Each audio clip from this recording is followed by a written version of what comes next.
Welcome back to the front porch for another edition of 2-minute beer reviews from the beerengineblog.com. I am Michael Dawson, and today I was just thinking about how my grandparents, both sets of my grandparents, they farmed the land. They grew up in the Great Depression. They lived in an age before indoor plumbing was common.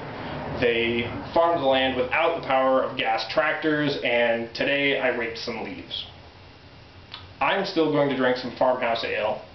And today's farmhouse ale comes to us from my friend John and his buddy Mark, who were kind enough to send me a couple bottles of this nice cage and cork presentation of B to the Fizz-our Rye Saison.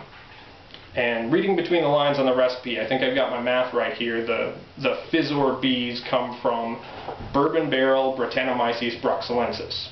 I'll publish the full recipe and specs below the video here on the beerengineblog.com with John's blessing, but the nitty-gritty is 72% pills, 24% rye malt, 4% carapils for an OG of 1058. It was hopped with Styrian Goldings at 60 and 5 minutes to a total of 25 IBUs. It was fermented with 3724 and 5112, which is Rye Belgian Saison and Brettanomyces bruxellensis, down to a final gravity of 1003, 1.003, and it was also aged in a bourbon barrel. So Brett Brux, that's the sweaty horse blanket one.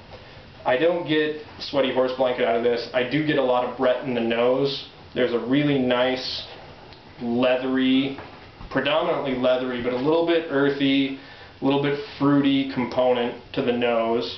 I get some peppery spice, which I attribute in part to the 3724 Saison strain, also to the rye.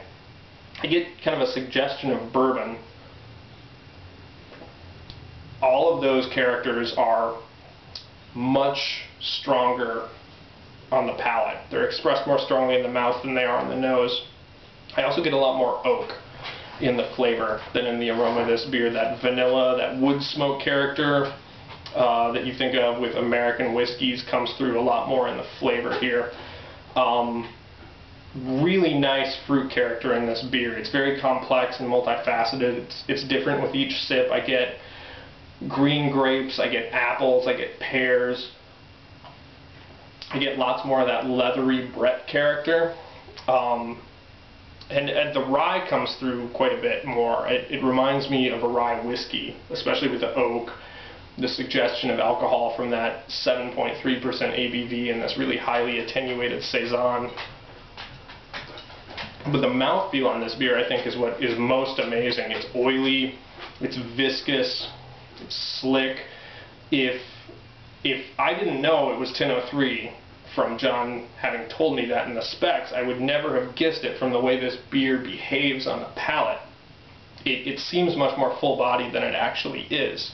And you know, I'm going to admit to some trepidation when I heard this was a bourbon barrel beer, because whether it's craft brewer on the professional side or a home brewer, the temptation with booze barrel beers, whether it's bourbon or rum or whatever, is just to make them so over the top and make them so boozy, so oaky, so intense. It's kind of a drag to drink your way through an entire glass of it, but this is a really harmonious, well-integrated beer.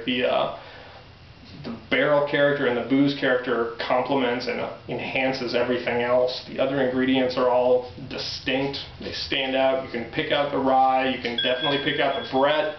My memory card's about to go. Nice effort. It's more of an American style Saison, I'd say, less phenolic and funky than the Belgian styles. This is the new Brewdog 2.0. Try this recipe, you guys. John, thank you. Thank Mark for me. Until next time, cheers.